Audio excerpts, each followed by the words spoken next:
Quando eu, na minha ignorância, penso em física nuclear, a primeira imagem que vem é o trabalho do Homer Simpson. Ah, sim, cara. Que ele trabalha na usina nuclear, que tem parece uma boca de um vulcão derramando uma lava verde lá. E tem a ver isso mesmo? O que é a física nuclear? Primeiro um comentário aqui, né?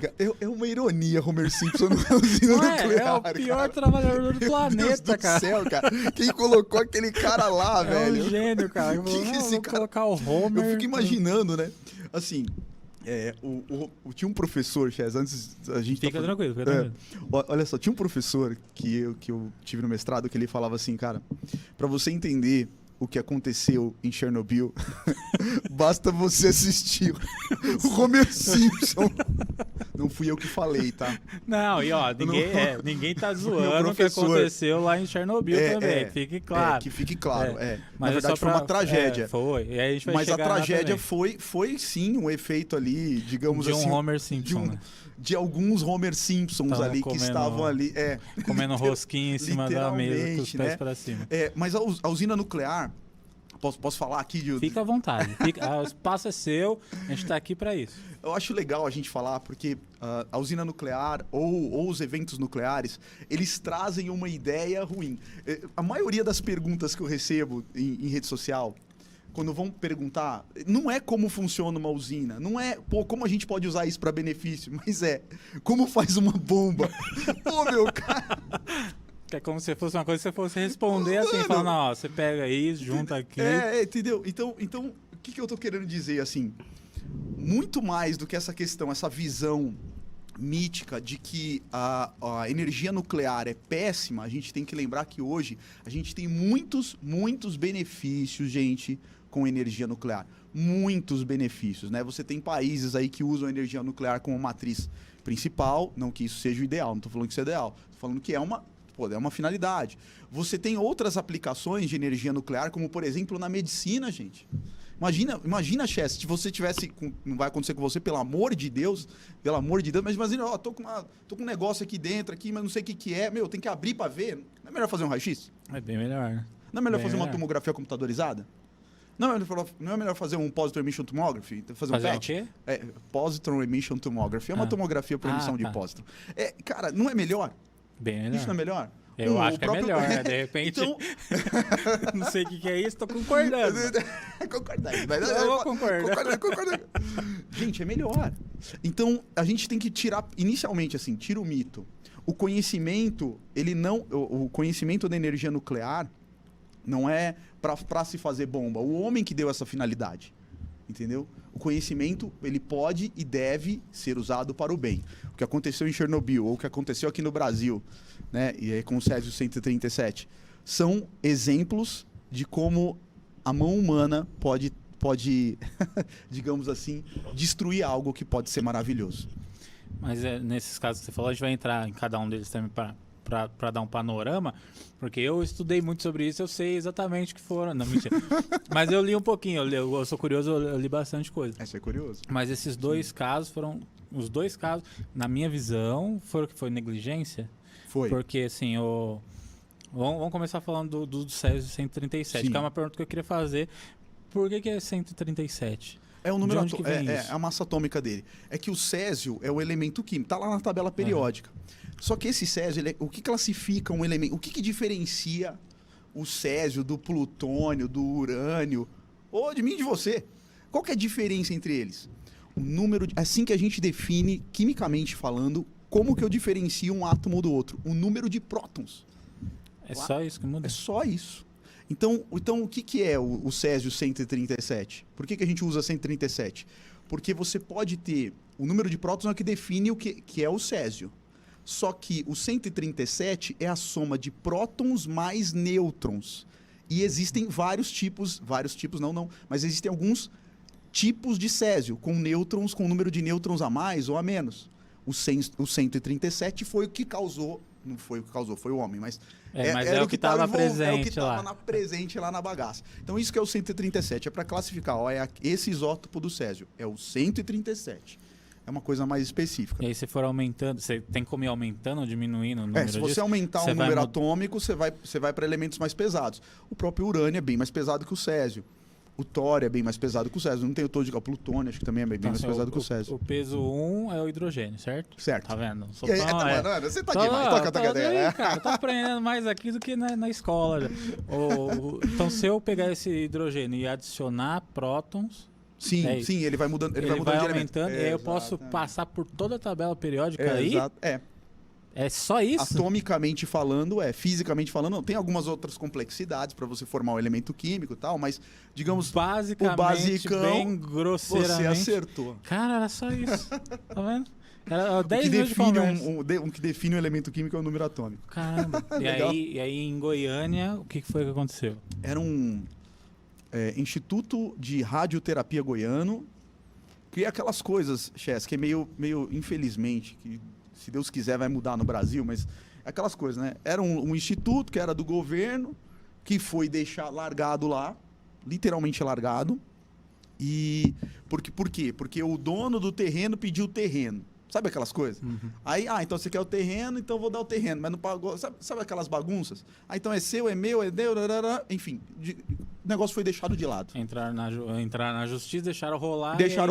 E aquilo ficou um lugar abandonado com equipamentos de radioterapia lá dentro. Então o que aconteceu? Entrou algumas pessoas para procurar coisas para que pudesse vender para o ferro velho. Né? E aí, bem, você já entendeu o que aconteceu, né? Bem, eles encontraram a cápsula de urânio, que obviamente é pesada e tem aquela... É uma luz azul, tá? Ela é bonita, é uma luz azul. Venderam para o ferro velho. Tipo, eu vou só fazer um parênteses. Tipo uma luz brilhante igual essa atrás do seu, é mais brilhante. Nossa, cara. Você tá me assustando. Mentira, não é assim. É tipo se bater uma... Olha lá, dá pra ver ele na câmera melhor. Isso. Olha lá, olha o Césio. Caramba, mano. E aí, isso foi vendido para o ferro velho, que ficava próximo desse Instituto Goiano de Radioterapia. O dono do ferro velho abriu o Césio e entregou para a filha. E a filha, infelizmente, né? Para a família, né? Porque, imagina uma criança com algo legal, né? Desse, que é fluorescente, você passa no rosto, fala, brilha e tal. Que a gente já acha legal, né? Porque a gente dá pra uma criança, fala, olha que legal isso aqui. Filho. Pronto, e é um pozinho, tá? Então ela funciona como pozinho. Então na hora que abre é meio que um pozinho. Então se espalha. E se espalhou mesmo, porque aí a menina brinca, a menina come, aí o pai brinca, aí o pai, digamos, vai lá e com licença, pode cumprimenta o Chess, aí faz de conta que o Chess é o padeiro da cidade, gente. Aí o Chess é o padeiro da cidade e vai fazer pão, não lavou a mão antes de lavar para fazer pão. Vocês entenderam o que vai acontecer? Vai espalhar para todo mundo. Vai espalhar para todo, Chess, cidade inteira.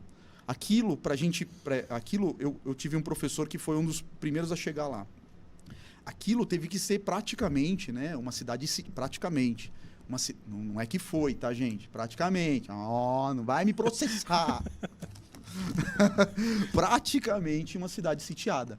Porque você tem que verificar quem está contaminado com esse material. Não tem jeito, tem que passar a cidade inteira tem que passar por um detector Geiger para ver se tem alguma contaminação. Se tem, joga o cara num canto lá, enfim, numa parte separada, ele vai ser lavado tipo eu estou exagerando, mas é algo parecido, por incrível que pareça, lembra um pouco. Você assistiu o filme do Rambo? Assisti. O primeiro, que eles dão uma lavada no Rambo, assim, é mais ou menos aquilo. Caramba. Tem que lavar o cara, essa água não pode ir pro lençol freático. Não pode ir, porque a água está contaminada. Imagina, contamina o lençol freático, joga essa água para o mato, essa água vai produzir a grama, a vaca come a grama, a gente come vaca, já era. Já era, acabou todo mundo. Caramba. Então você tem que pegar essa água, separar, concretar, vai criar o que a gente chama de muito rejeito nuclear, muito lixo. Muito lixo. Muito lixo. Esse lixo nuclear é o mesmo daquele que fica no Homer Simpson lá. Que ele tem aquela torre cheia de... É aquilo. Não, a torre é por causa do reator. A torre que sai fumacinha. Sim. É porque o reator é legal, gente. O reator é legal. Não precisa ter medo. Não precisa ter medo, tá tudo certo. Fica tranquilo. O reator é porque para produzir energia... Você sabe como produzir energia nuclear? Não tenho a menor ideia. É super legal. Eu vou te explicar e você vai entender. Vocês acham que não vai entender? Dá pra fazer em casa. Não dá. Não dá, mas para vocês verem como a ideia é legal. A ideia é a seguinte, cara. O que acontece? Átomos de grande número atômico, como por exemplo o urânio, né, famoso, que a galera tem medo e tal. Se você junta uma quantidade de átomo suficiente, ele vai... suficiente, ou dá start, enfim... Você junta uma quantidade desse material, urânio 235, ele vai fissionar. O que é fissionar? Calma. Ele vai quebrar, ele vai se partir em dois. Literalmente se partir em dois, igual eu estou fazendo, quem está vendo pelo YouTube, eu estou fazendo com a bolachinha. Ele vai se partir em dois. Ele vai virar outros dois elementos. Uhum. Só que nesse processo, parte da massa é perdida entre aspas, porque vira energia. Essa energia, ela é feita dentro da usina nuclear para aquecer, vamos chamar isso aqui para ficar mais perto das pessoas, uma panela de pressão. É água. Aquece a panela de pressão. A panela de pressão não tem aquele vaporzinho de... que o pininho fica girando. Isso. Pronto, eu tô simplificando aqui. Se tem algum especialista vendo, pelo amor de Deus, né? Tô simplificando. Cara, porque tem dessas também, né, chefe? Tem todo o termo técnico em volta disso. Então eu tô usando coisas simples, que é o objetivo. Tem que simplificar para as pessoas. E aí, essa pressão de água vai empurrar... a gente chama de lei de indução de Faraday, mas basicamente vai empurrar grandes ímãs dentro de bobinas de fios. É só isso. Se você girar um ímã dentro de um monte de fio, vai aparecer Shazam. Energia. Caramba. É só isso. Então, todo esse rolê é só para movimentar os ímãs. Isso. Mas como é que você acha que é a hidrelétrica? A queda d'água vai movimentar quem? As turbinas lá embaixo. Que é o ímã, que são ímãs. Caramba, bicho. São ímãs dentro de bobinas de fios. É a mesma coisa. Nossa, velho. Como é que você acha que é a usina eólica? Vai a bobina o vento que... empurrando a bobina dentro, os ímãs dentro da bobina de fios. Mano. É a mesma coisa. É claro que muda as dimensões, muda algumas coisas. Basicamente... a estrutura física básica é exatamente... A lei física é exatamente a mesma lei de Faraday. Basicamente ou o ar, ou a água, ou... Exatamente. É o combustível para movimentar... O que a gente precisa para aparecer energia elétrica aqui é movimentar um ímã dentro de um fio. É isso. Como você vai movimentar esse ímã? Pode ser a queda d'água, pode ser o vento lá soprando... Ou pode ser o material radioativo se fissionando, liberando energia, aquecendo a água e o vapor de água fazendo... empurrando o bendito é ímã. o vapor? É o vapor. É uma pergunta bem estúpida, mas... Não. Assim, eles usam, por exemplo, o urânio para fazer isso. Por que eles só não esquentam a água com fogo? Não é mais seguro? Porque de onde você vai tirar esse fogo? Você precisa de combustível. Mas faz umas caldeironas de carvão. Mas você já pensou o que pode causar o carvão no ambiente? Mas o carvão não acho que não é a coisa mais ecologicamente você correta. Entendeu? E pensa que esse chess é um processo natural. Eu não preciso praticamente fazer nada. Vai aquecer. Você entende que eu vou colocar lá um material radioativo, né? A gente chama de uranila, enfim. Você vai colocar um material fissionável lá, vai deixar... Isso tudo é controlado, tá? Numa usina... A usina não explode que nem uma bomba, gente. Vai ter... Não é isso. Não vai explodir como uma bomba. A usina não vai fazer isso. É tudo controlado. Você freia os nêutrons que desencadeiam a fissão. Você consegue frear. Esse processo controlado, ele vai acontecendo dentro da usina naturalmente. Pensa assim, natural, não é... Eu não preciso... O combustível é o urânio. Eu não preciso pegar madeira para ficar aquecendo água. Mas aí, o que faz ele quebrar? É uma característica dele. Ele normalmente já quebra Ele vai sozinho. quebrar. O urânio 235, se você junta uma quantidade que a gente chama de massa crítica, ele quebra sozinho. Você então o seu trabalho é juntar ele só. Que não é fácil, mas é. Mas assim, onde que tá esse urânio? Que não é fácil juntar. Na natureza. Mas assim, na natureza esse urânio é perigoso a ponto assim... Não. Onde que encontra? Onde que encontra o urânio? Minas Gerais, Guarapari. Guarapari É da hora. Andando à toa lá por Guarapari. Você conhece Guarapari? Não fui ainda. É o lugar mais radioativo do Brasil. Agora que agora deu uma vontade pra Guarapari. Não, mas pode ir, é de boa. Não, mas assim, porque se isso aí atingir a gente, isso aí é um perigo pra nossa saúde. Se for tá descontroladamente. Tá diluído. Não, mas na natureza ele tá diluído? Muito. Muito então eu posso passar de boa. É igual, você já viu aqueles programas da TV que falam lá, os caras buscando ouro? Ele tem que pegar não sei quantos quilos de terra para sair um camarãozinho de outro tamanho numa unha. Então é a mesma coisa. Você vai ter que procurar minerar muito para conseguir tirar o urânio daquilo. E aí minerando. O urânio, ele é um pó. Ele vai tirar da natureza. Esse processo todo, né, que é o que a gente chama de ciclo do combustível nuclear, tirar ele da natureza, separar ele, porque o urânio ele vem junto com outro tipo de urânio que é o 238, você tem que separar. É um processo complicado, Nem todos os países detêm essa tecnologia, graças a Deus. Vai que algum quer dizer. A gente vai entrar nesses assuntos também, né? Na hora de falar das bombas. Bomba, né? Então, basicamente é isso, assim. Energia nuclear pode e deve ser bom.